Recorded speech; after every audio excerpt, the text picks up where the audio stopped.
All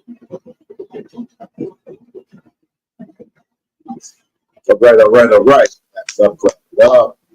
Welcome. This is ISUPK under commanding General Yohana. Been doing this since 1969, and today it's Monday. This is One West News Desk under Captain Saparia out of Baltimore, where we go through some local, national, and international news. You know, just checking out what's happening in the world, because we have to keep ourselves abreast about what's going on around us. A lot of us don't even watch the news, don't know what's going on. Well, right here, we give you a little insight, give you a little tidbits to tell you what's going on, you know. Holding it down for Captain Saparia today. You understand? Officer Mathump. So let's start with some local news, okay? Okay? Let's see here. West Baltimore celebrates the opening of $24 million affordable housing development for homeless families and vets. $24 million development for homeless families and vets. You know, now, me personally, I believe that if you fought for this country, if you gave yourself or gave your body and gave your time in the military, you know, you should automatically have housing. It shouldn't be homeless vets. Let's start right there. It should never be homeless vets on the street. People who gave their lives for this country should never be homeless on the street. But that's America. You understand? That's America. That's what America does. America doesn't care anything about their vets. You understand? This is the reason why us as, you know, as black people, we shouldn't even join America's military service, because if they don't treat their own people right, what makes us really believe that they're going to treat us right? You know, all right, with that, let's get into this article. That's just my thought. You understand? And then the thing about it is, I won't go too far, but even with the homelessness that's in Baltimore, let alone the homelessness that's in America, period. America has the highest homelessness rate on the globe. Now, think about this, right? Because China, if I'm not mistaken, has 1.6 billion people, something like that. I think it's 1.6 billion. You know, we're not even hitting a billion. You understand? If I'm not mistaken, I think we got upwards to 725 million. These people got a billion, and their homelessness rate is way lower than ours. They're conquering the homeless rate. But America's a greedy country. America doesn't care about its people, so homelessness is what you get. Anyway, let's get into this art, right? Let's see. West Baltimore celebrates opening of the $24 million affordable housing development for homeless families and vets. Let's get into it. A major housing development opened today in West Baltimore, providing a critical lifeline for vulnerable residents in need of stable housing. City and state leaders gathered to cut the ribbon on a $24 million renovation of the residents at Irvington Woods. Irvington. Said West Baltimore, Irvington. Ain't that's right off the Frederick Avenue. Ain't that Frederick Avenue? Frederick Avenue in West Baltimore, right there. And I want to say, before you hit Southwest, right there, Frederick Avenue is Irvington. I guess it could be. I could be wrong. That could be wrong. Let's see. Irvington Woods. All right, West Baltimore. The transformed property includes 71 upgraded units specifically designed for homeless families. How do you specifically design a unit for a homeless family? What do you do? I mean, specifically, either it's just upgraded or it's not.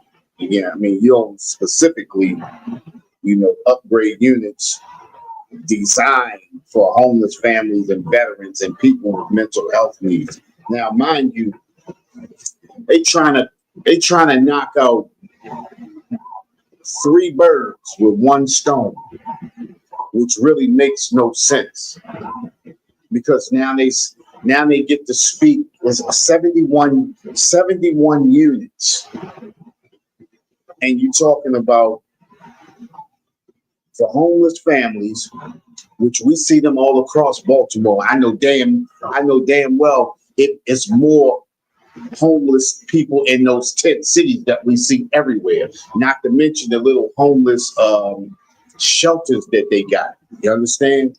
That's a lot of the times, you know, I don't want to say terrible condition, but I mean, below standard conditions. You understand? You're knocking out 3 problems with 1 71 unit. You know, I'm not understanding that. You understand? I mean, I understand it, but it sounds better than it really is. You know what I mean? It's a way that they could save money by saying it's for this, this, and this. People with mental health issues, how do you put veterans and homeless families in the same contention with people with mental health issues? Now, every time we turn around, and I believe in the last 2 or 3 years, we've seen people with mental health issues, you understand, have issues that people have had to call in, you understand, police and things like that, and the situations went awry. To me, if you have people with mental health issues, they should have a residency all to themselves. You can't put people with mental health issues in the same spectrum with people who are homeless and then homeless veterans. That's a situation and that's an issue. You know, I mean, that's a bad situation waiting to happen. You understand? Mental health people with mental health issues should be in a different environment than people who are just or families who are just having, you know, homelessness issues. These are 2 different situations. Not to mention, if you have homeless vets should never be homeless, and they should be housed as soon as they leave the service. If you find out that they're homeless, shouldn't be a situation where you let a whole lot of. We always see homeless vets on the street. It's a damn shame, you know. People fight for their country and they're homeless. You understand? That's just my opinion, but they're knocking out 3 major issues with one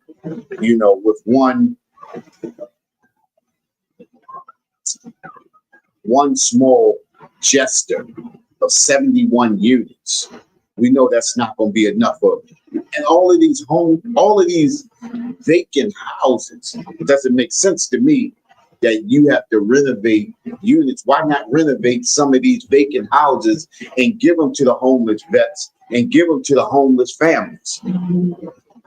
Put them in a situation where they can afford to pay for these houses, renovate those houses, and give them something, you understand, that, you know, they can build themselves on. And then you take the mental health people and then you build a whole separate unit for them and put them somewhere where they can be in the proximity of somebody who can actually help them with their mental health issues. But again, America doesn't care about its citizens, America only cares about the money that it can save on its citizens. America cares about the money that they can build off of corporations. America doesn't care about the citizens. It's corporations that America cares about. You understand? But let's move on. It says some people talk about how housing could be a luxury. This is not accurate.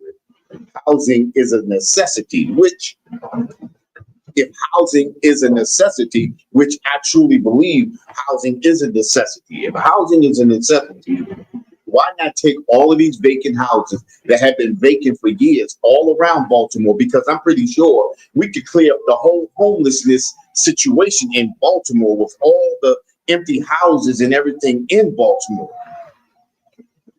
Renovate those houses and offer those houses to homeless families. Offer those houses to, homeless veterans. We got houses in Baltimore that have been vacant for 2 and 3 decades. 2 and 3 decades. So you mean you can't offer those houses? Because evidently it's people who don't care about those houses. If it is any owners that don't care about the houses, so they need to be taken from them and given to people who could care about a property and build Baltimore back up. The problem is we got greedy people running Baltimore. People who could care less about the homeless people in Baltimore. You go up and down North Avenue, they got a little new section in North Avenue where they got a few black businesses right there. But if you go all up and down North Avenue, you see nothing but vacant houses. I remember in the 70s and the early 80s and the mid 80s into the early 90s, all of those houses used to be filled. They renovated a half a block on North Avenue, I believe right there, North Avenue and Dukeland. Coming down somewhere like that, North Avenue and Bloomingdale, not Bloomingdale, but after Bloomingdale. They built some nice houses right there, talking about these were the pilot program. They're going to start rebuilding North Avenue. They built those, I think it was about 7 or 8 houses, and boom, that was it.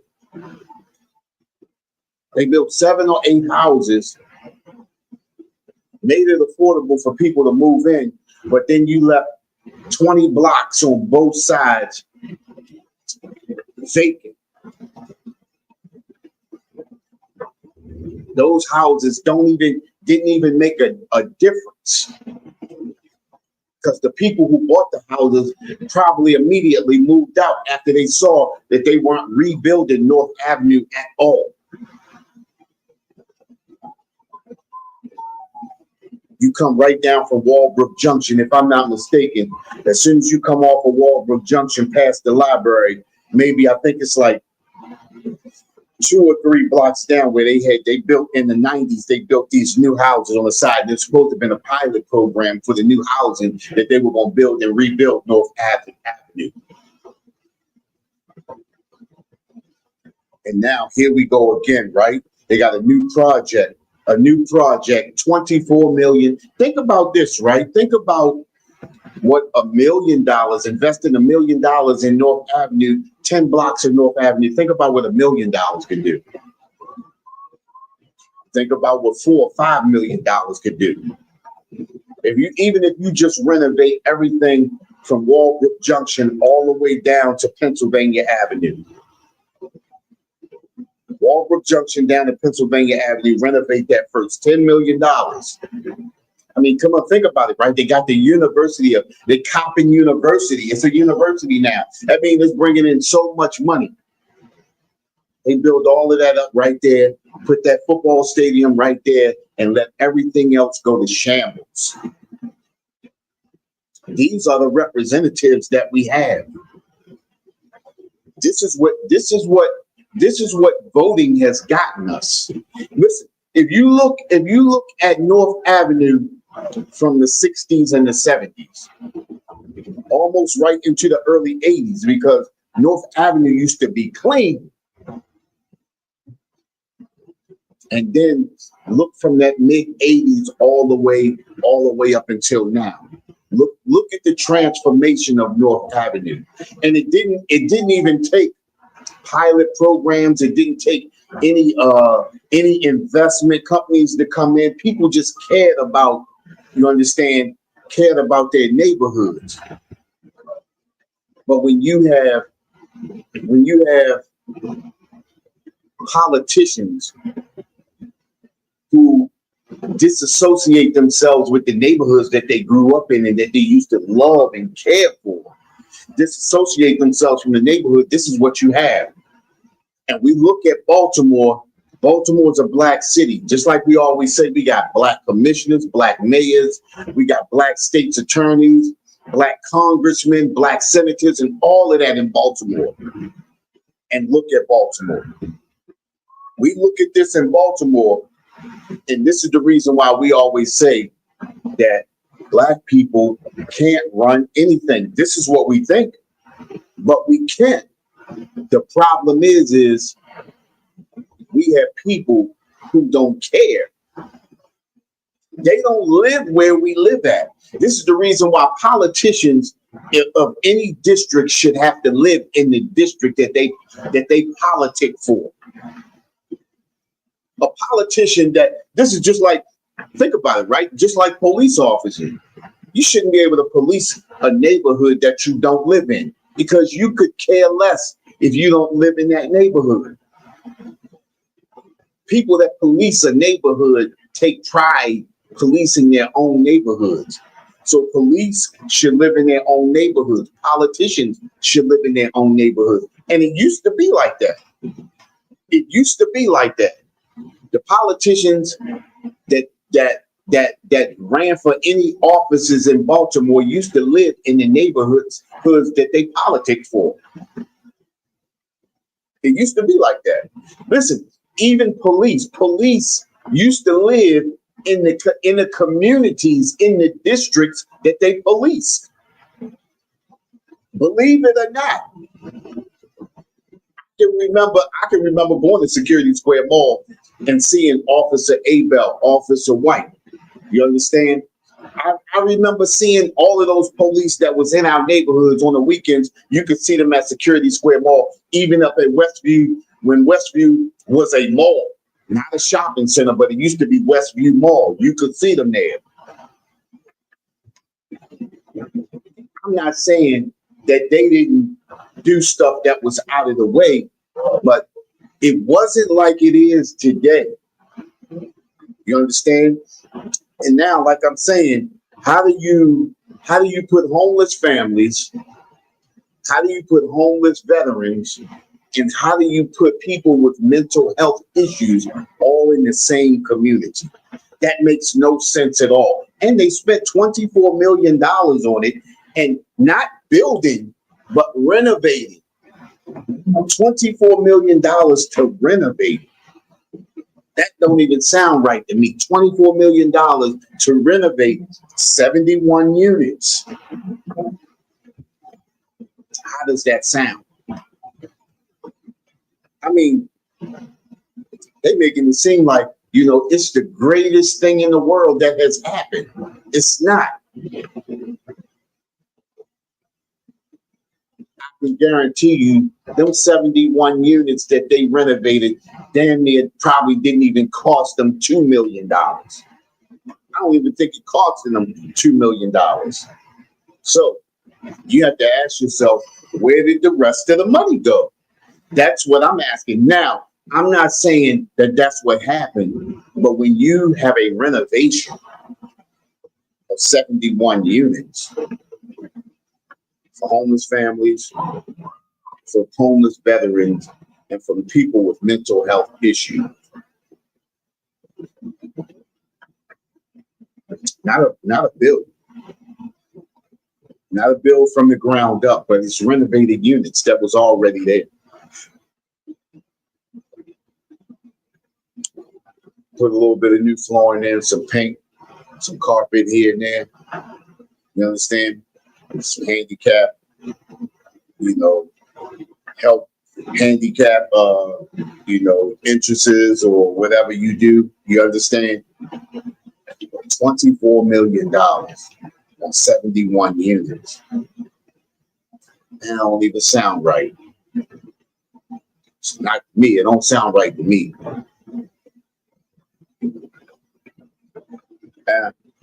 Well, listen, it says, some people talk about how housing could be a luxury, but we all know housing is a necessity, right? Especially when you have people who pay their taxes, who you've been taking all of this money from all these years. All of a sudden, they have a few issues, and now it's no money to put them back in housing. Like I said, right, you got all of these vacant houses all around Baltimore. Renovate these houses and put these families in these houses. You can take $2 million and build a new mental health facility for the people who have mental health issues.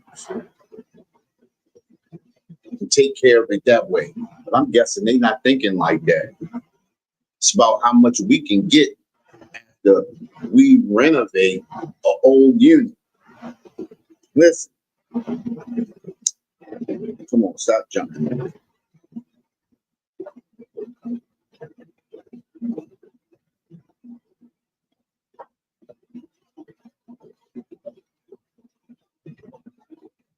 Close.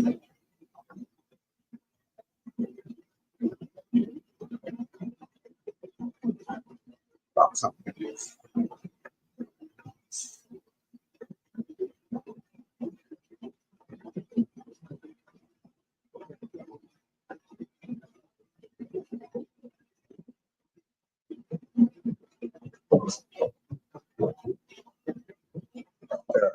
There we go.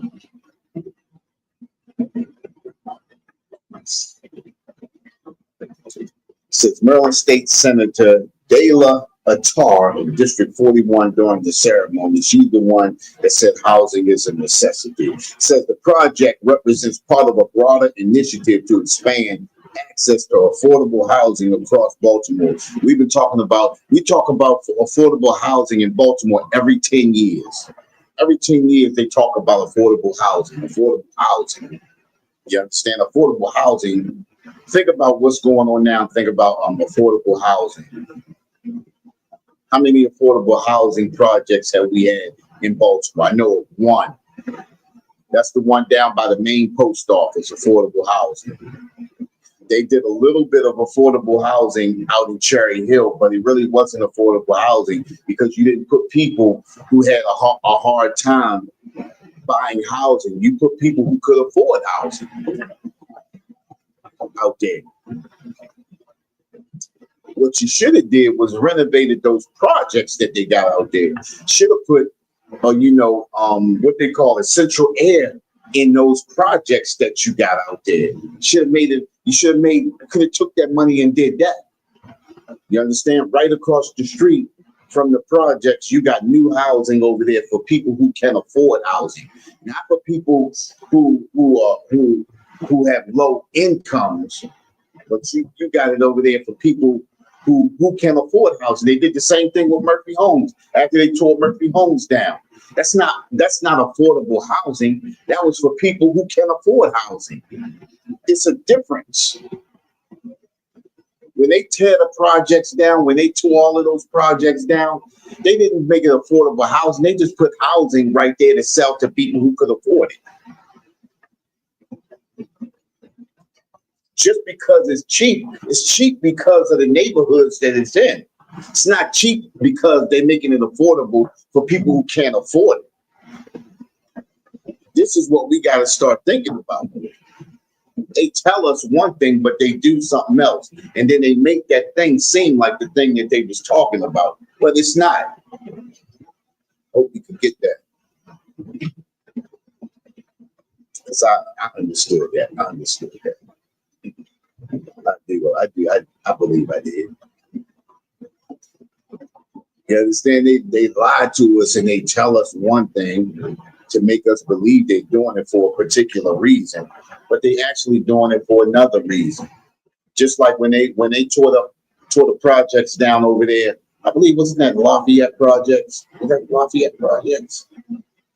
by the main post office. I can't even remember. It's been so long now. But I know my buddy Heavy, he had the contract of doing all the wiring, the cable, and the alarm systems and everything over there. And we helped them that summer into the winter time. You know what I mean? And it was not, they took the people who really couldn't afford to live and was struggling, and they moved them out and pushed them out into the county. It's supposed to have been affordable housing, right?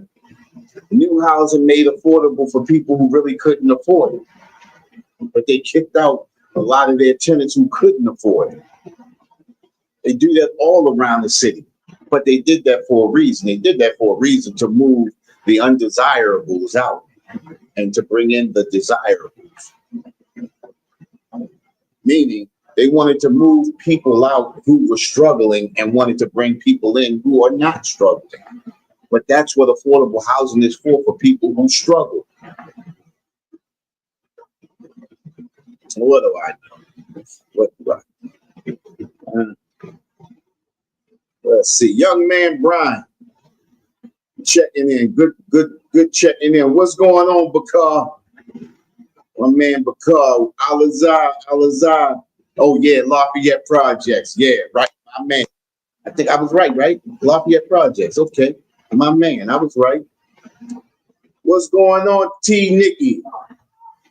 Shalom, sis. All right. All these Baltimore people. That's what I'm talking about, you know. But y'all know what I'm talking about, right? We got all of these houses. Even if, think about this, right? Even if you're coming down Emerson Village. Take a look at all of those houses that's vacant. Those houses coming down Emerson Village. If you've been the corner right there at Poplar Grove and go up Poplar Grove, look at all of the houses that's vacant on Poplar Grove, even on both sides. Even if you go over by the cemetery, those streets that go down like that, Marbury and Poplar Grove, the short street go down right there. All of the empty houses that's right there. You understand? If you keep going down Franklin Town, look at all the houses on the left-hand side going down that's vacant. Just that little stretch right there could help, could be a big help. That little stretch right there coming down from Emerson Village around Franklin Town coming down. All of the houses, not to mention if you go around here on Baltimore Street, you go hit and go down on Baltimore Street, look at all the vacant houses that's right there. You got people from out of town that don't even live in Baltimore that own these houses, that refuse to do anything with it. That's the reason. That's another reason why we got a rat infestation in Baltimore, because you have people with these houses that do nothing with them but let them get overrun, and they could care less, because I know a couple of them live in Pennsylvania and Virginia. I know a couple of them live in Pennsylvania and Virginia that own those houses, and they keep talking about we have a homelessness, issue. We don't have a homelessness issue. We have the homes. You just not providing them for the people that need them. Baltimore never had a homelessness issue. It's just that the vacant houses that are there and that are available, you refuse to put people in them that need them. The homelessness situation could be clear, but they want to get this money. They want to get free money so they can act like they renovated a unit and we did this for the homeless families. And listen, this is what's going to happen. A couple of years from now, they're going to be talking, oh yeah, well, a couple of years back, we did something for homeless families. Yep. Oh, and we also did something for the homeless veterans. Yep. Oh, and we also did something for the people with mental issues. It sounds like it's three different problems, but they compacted it into one. They took three separate issues, and compacted it into one issue.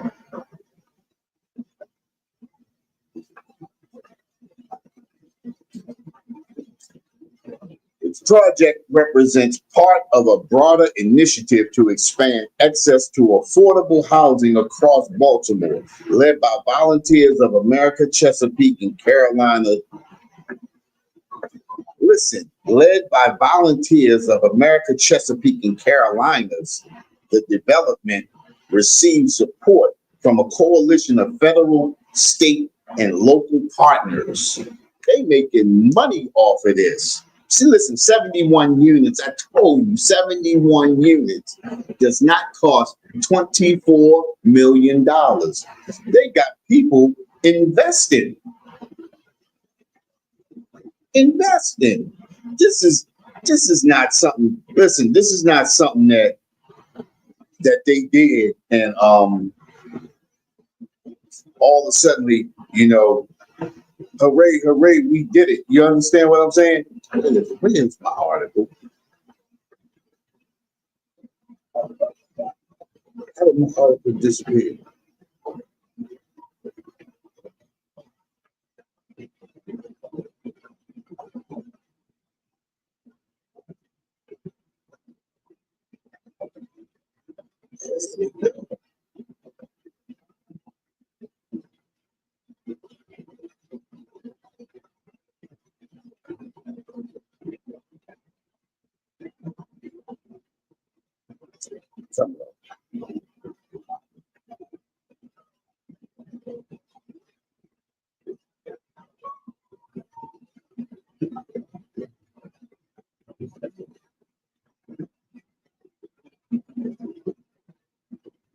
Oh man, I lost my article. How about that? Think there's something must say when we talk about that.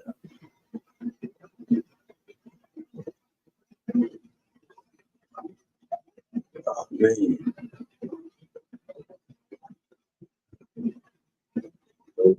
Let's see. I'm gonna go to my next article. Shoot.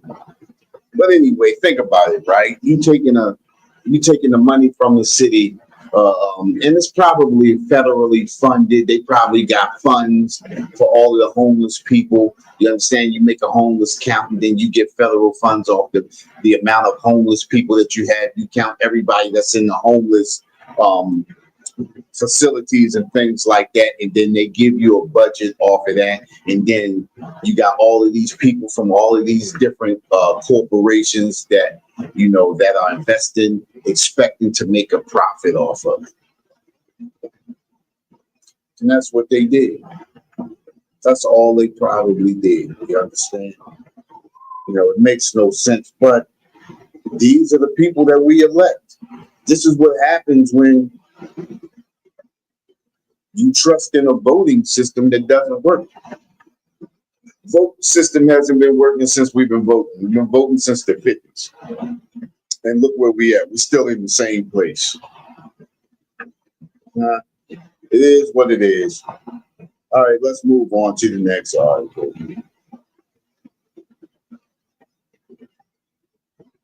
Says 2 men injured after shooting in Baltimore. Police investigate. Police are investigating after 2 men were injured after shooting early Monday morning in Baltimore. On August 4th, which is the day, around midnight, police in the Southwest District responded to a shot spotter alert in the 2000 block of Lemon Street and found a 22-year-old man suffering from a gunshot wound. Medics responded to the scene and took the victim to an area hospital, non-life-threatening, injuries. 25-year-old man also suffered from a gunshot wound, arrived at the hospital, and authorities believe he was connected to the shooting. You understand? Listen, this is the problem that we have in Baltimore.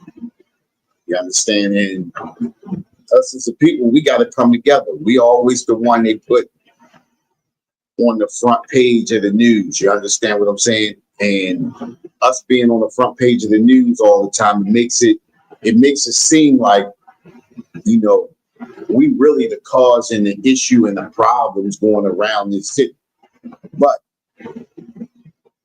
if you stand back and look at the bigger scope of the picture, just like this $24 million investment that they put in, that they renovated units with, when you have politicians that put in the least but want back the most, these are the conditions that come up, because you put people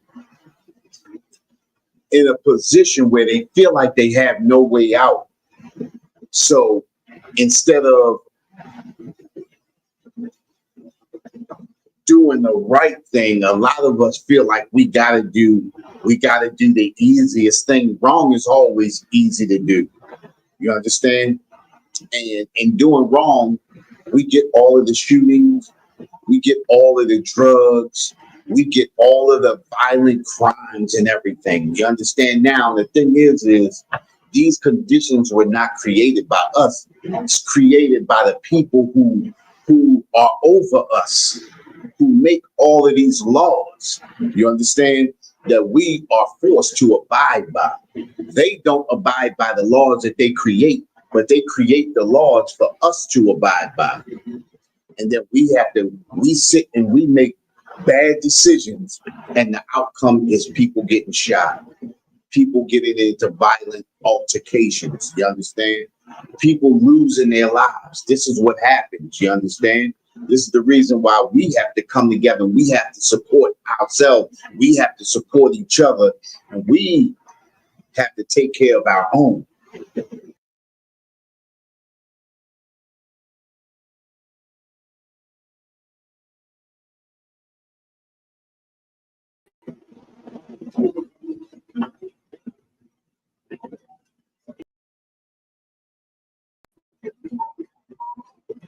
Oh man, what did I just do? I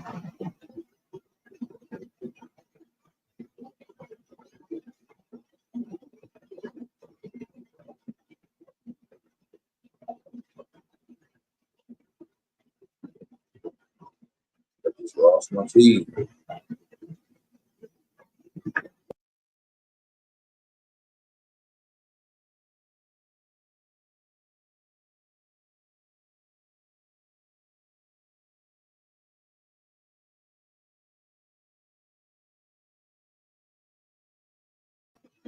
I just lost my feed. Come on down.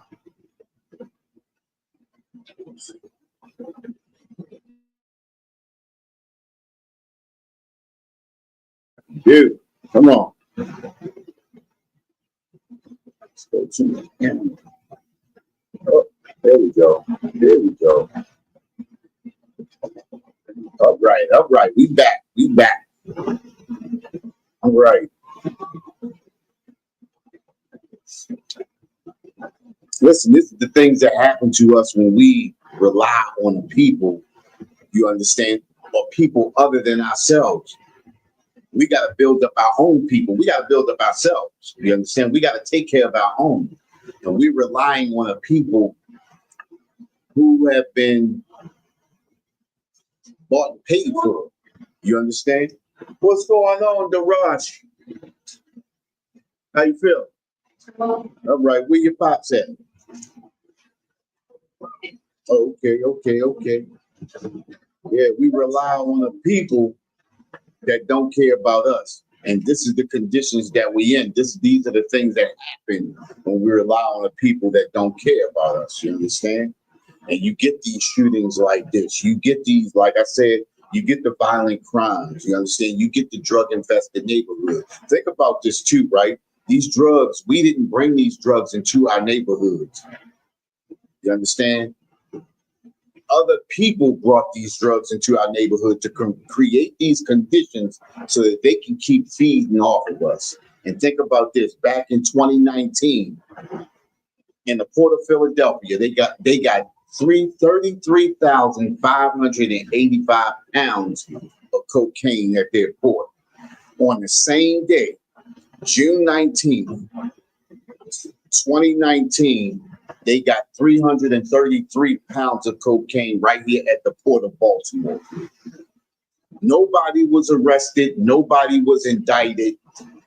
Somebody had to put the cocaine into those containers on those boats. Somebody had to do something, but nobody was arrested. But guess what? That cocaine found its way into the Philadelphia neighborhoods. That cocaine found its way into the Baltimore neighborhoods. Because we rely on the people who don't care about us, these are the things that happen. These are the things that happen. You can actually look it up.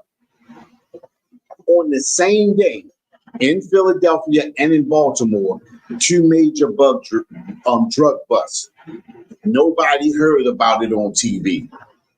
Nobody heard about anything. 300, think about this, right? In Philly, it was 33,585 pounds, if I'm not mistaken.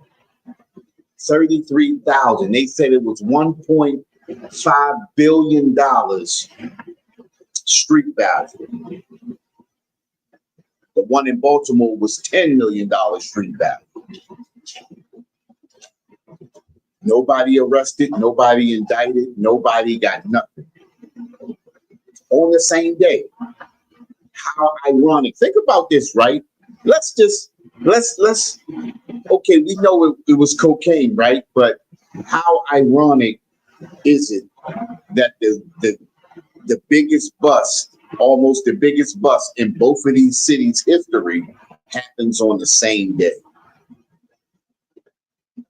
What's the chances of 2 cities known for the drugs in the city, two cities like that, and they have a big major drug bust on the same day, and nobody really even heard about it? Because we have people who know that they can profit off of us, even with bringing evil in. And this is the reason why these things that's happening to us right now, it's not by our doing, but we keep falling for the same things over and over and over again. So you will get these things in the news. You understand? With that, this is the One West News Desk under Commanding General Yohana. I'm holding it down for Captain Sapari. And with that, we'll shut it down. We're going to come back in a little bit. We're going to set up for the class for the night. We're going to set up for the history class for the night. And with that, Shalom, Israel. Hey, listen, brothers and sisters, man, if you like what you hear, hit the subscribe button, man. Subscribe to this channel. And also, please, go to ISUPK.com and pay your tithe. Drop me some cash so we can move around this planet like we need to, man, and do the things we need to do. They're One West. They're One West. They're One West. They're